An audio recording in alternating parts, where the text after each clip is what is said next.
Okay, let's get this straight. We broke regular scheduled program for this man that's up there in the White House to come in and be what they call special guest on his first year of being in office for his second term.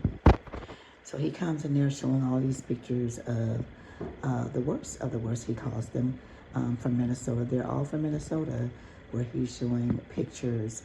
Some of them look like the same person to me, and he's flashing them so fast. Some of them he'll slow down and show them where you can see them real good, but they're the worst of the worst. I think I barely saw one worst of the worst photograph that said it was the worst of the worst they did. Something that was so horrific that it fell under the category of the worst of the worst.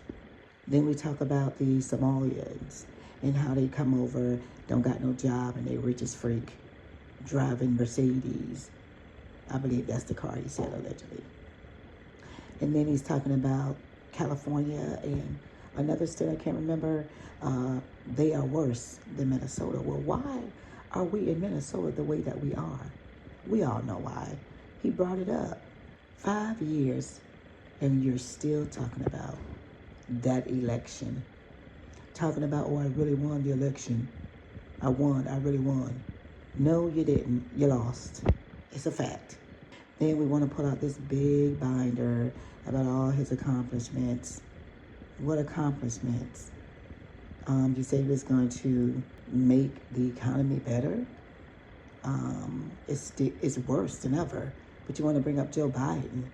It's worse than when Joe Biden was in office. What are you talking about? Why do we always got to bring up Joe Biden every time somebody talk about this administration? They got to bring up Joe Biden. Joe Biden has nothing to do with this. We're talking about you, this administration. We're not talking about Joe Biden. That administration is over. It's gone. Let's stop talking about Joe Biden and let's talk about what this guy is doing. Then we want to talk about the church and what happened to that pastor in that church. You know, the one they want to blame Don Lemon on. They want to allegedly say that he was the one that took those protesters in there. Really? Here we come with the blame game. Here we come with the blame game. He allegedly took those protesters in there and started all of this. And they want him jailed, allegedly. But, yeah, he's in there rambling at the mouth, still talking. I'm like, can y'all cut this off? There's other things that could be on TV we could be watching. He's not talking about pretty much anything when you think about it. That's my opinion.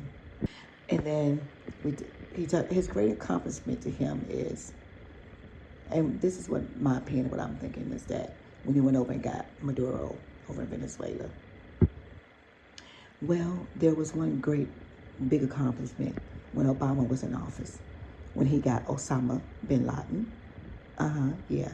But, yeah, that was one of the greatest accomplishments when he went over and got Osama bin Laden, you know? But I don't think that regular scheduled program should have been cut for this. They could have kept this over on CNN, MSN Now, a.k.a. MSNBC, Fox News, all these other networks.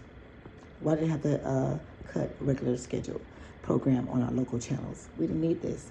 We could have waited for the evening news to see that. Ciao, bye. All right, I'm done.